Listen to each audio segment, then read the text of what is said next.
Birkenstock makes one of my favorite footwear. I love their clogs. I like their cork footbeds. I like how it breaks into your shape of your foot. There's so much I like about Birkenstocks, but they make some bull boots. They are not good. You know, when we first started cutting them apart, this was the first one we did, and there's just this pseudo line of cork going around the outside, and there's no cork on the inside, obviously with the excluding the insole.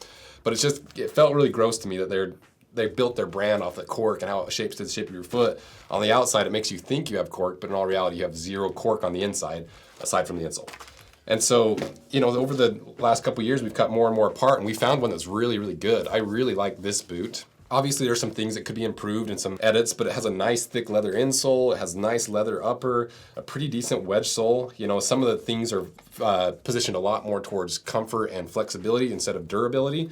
But overall, I really like this boot. And then, you know, we go back to Birkenstock again, and we once again run into another strip of cork that's not really real and doesn't represent what's on the inside of the boot. And so when they released 2 other boots this year, including this one, I was like, okay, let's cut these apart, really see if all of Birkenstock's boots are all just BS, or if there are a few that you can actually rely on and depend on that represent that Birkenstock name with all this stuff that they've built their brand off. And so that's what we're gonna do. We're gonna cut these apart and really see if it is representative of the best parts of Birkenstock, or if it's that part of Birkenstock where they're just making really cheap products under the Birkenstock name to try to sell you products that really don't live up to the Birkenstock hype and the name and what they built their brand on. So I'm clearly pretty sick right now, but I wanted to record this ad on the end of being sick because Factor came in clutch over the last week when I was super sick with some nasty cold, because you don't know how nice it was to open up the fridge and have a fridge full of my Factor meals. It's because when I'm sick, I don't have any energy to do anything. I don't have an appetite. I don't want to eat anything. I don't want to do anything. So being able just to grab a Factor meal, pop it in the microwave for 2 minutes and have a really healthy and satiating and good meal while I was sick, it made all the difference.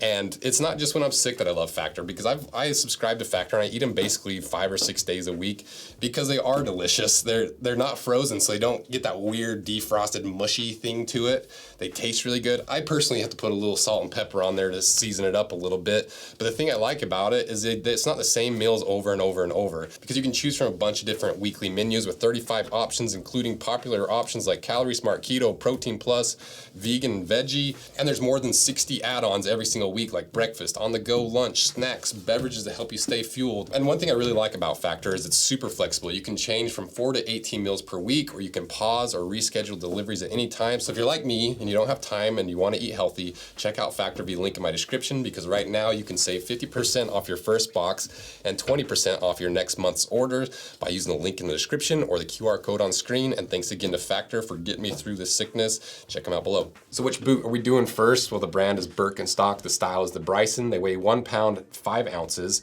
They retail for $190. They're made in Portugal. And the way that Birkenstock positions this boot is the Bryson boot gives you a contoured cork footbed in a classic lace-up design. Natural leather lends a soft, fine-grained texture to the upper. With the cork PU midsole, this style is instantly recognizable as a Birkenstock design.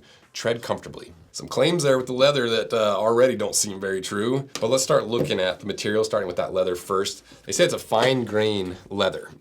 And usually when you hear grain, that means that top portion of the leather that's in the cross section, that's a really tight fiber structure that gives leather its really smooth texture on top versus the really fuzzy grain side on bottom.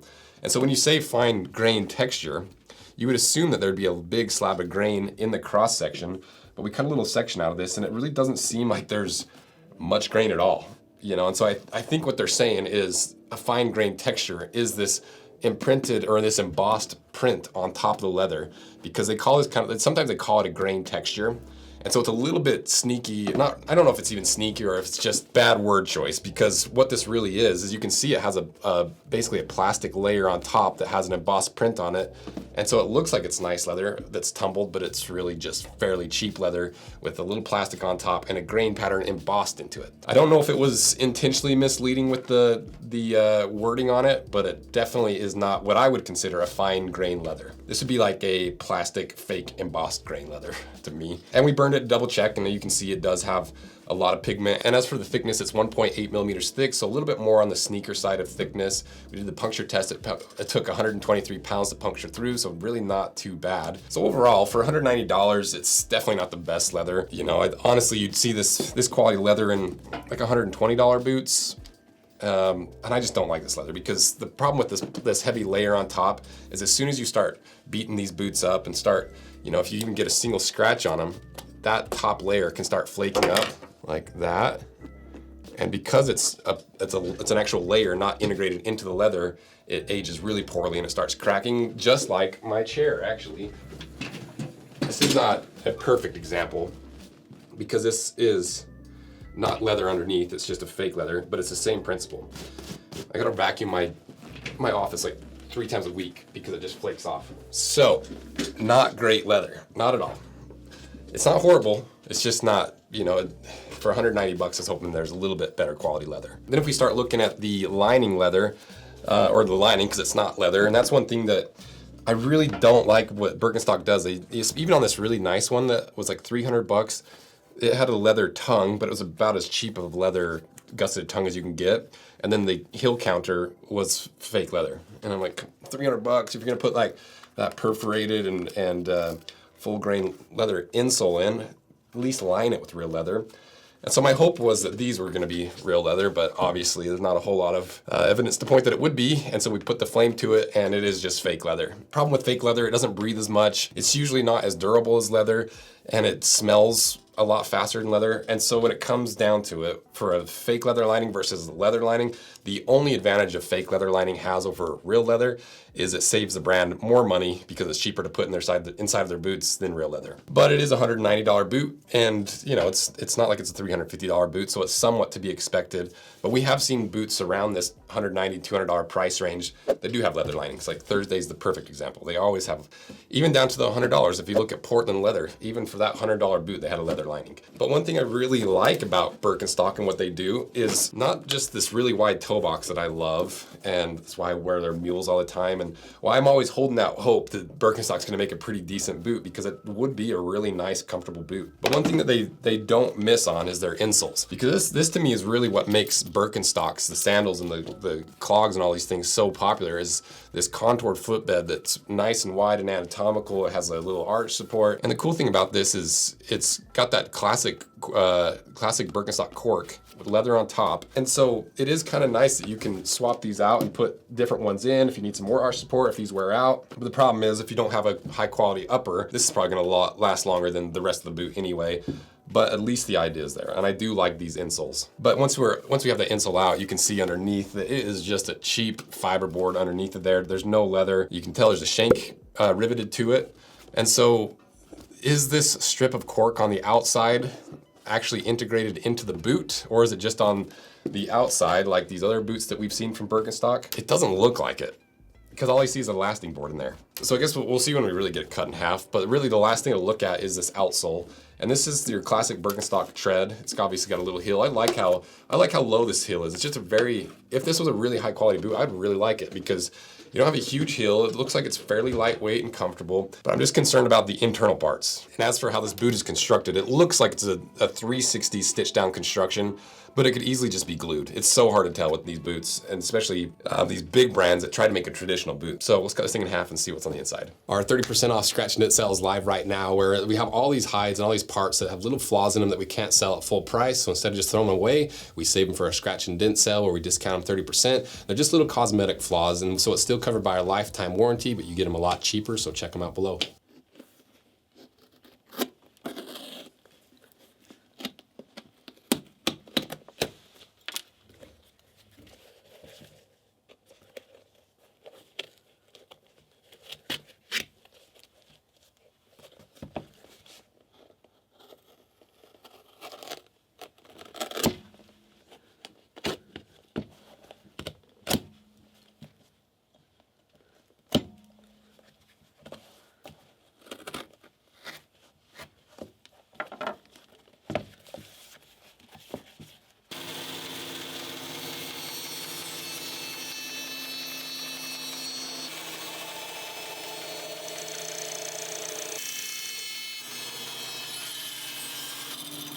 Okay, we got it cut in half, so let's see what's inside.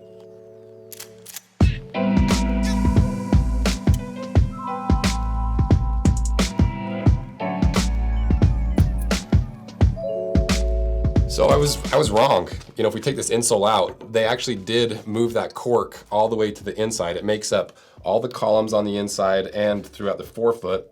Very similar to these other boots that we've cut apart from them, but unlike these other boots where the outsole is all the internal components, this one has two separate materials making up that outsole unit. There's pros and cons to this too. You know, it's gonna be a little bit squishier underfoot with these columns, but honestly, they don't seem like they'd be that durable because they're so sparse and so thin that they're kind of already coming apart. And so it's not the cork in the typical Birkenstock sense. You know, this is a lot of cork with a very little rubber.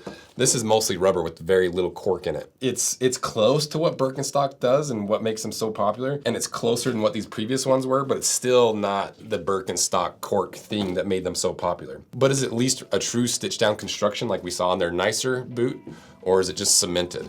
Well, if I pull this away, you can see that it is sewn to that lasting board, so it is a true stitch down construction.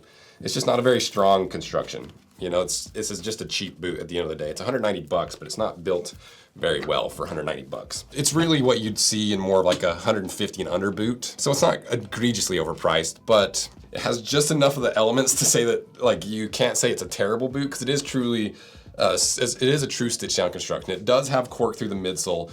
It does have a pretty decent outsole. It took quite a few pounds of puncture through. It does have a real leather upper, but it's just like barely enough to make it acceptable. They really did not go above and beyond to make a decent boot for 190 bucks. So is this Birkenstock boot both? It kind of is. You know, if I was buying this boot and I didn't know what was on the inside and I saw this from the outside and I saw the cork and everything, I would assume it was not this on the inside. But I don't think it's an atrocious boot. I think it's okay for the price. It's clearly a little bit overpriced, but some people are willing to pay a little bit extra for like this kind of insole, that wide toe box. So I'm not willing to say it's complete BS. I think it's just mostly BS. And I would love to see Birkenstock make like a true boot. You know, even above and beyond this one, replace some of these synthetic materials and just make it a real boot. But we haven't seen it yet. So we got one more Birkenstock boot to cut in half. It's a more expensive boot. I think it's like 50 or 60 bucks more than this one. So that'll be coming out soon to really see, it seems like there might just be one real boot that Birkenstock makes. All the rest kind of seem to be BS. But I have hope for that one that's 260 bucks. So thanks for watching this and apologize about the voice. I'm just a little bit beholden to the YouTube algorithm even when I'm sick. So thank you guys for supporting these videos and be on the lookout for the other Birkenstock video because I'm recording it in 5 minutes. See ya.